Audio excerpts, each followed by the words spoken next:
দেখো এখানে শুটকি মাছটা কেটে আমি গরম জলে ভিজিয়ে রেখেছি, 1 ঘন্টা হয়ে গেল। আর এখানে রেখেছি পেঁয়াজ কুচি, আদা আর হচ্ছে রসুন আর কিছু গুঁড়ো মশলা দেবো, পরে দেখাচ্ছি। প্রথমে আমি আদা পেঁয়াজ রসুনটা ঘুরিয়ে নেব।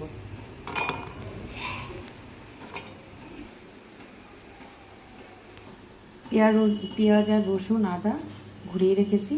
এখানে শুটকি মাছটা আমি অল্প ঘুরিয়ে নেব। দেখো পুরো কিন্তু মিহি করব না, একটু গোটা গোটা থাকবে।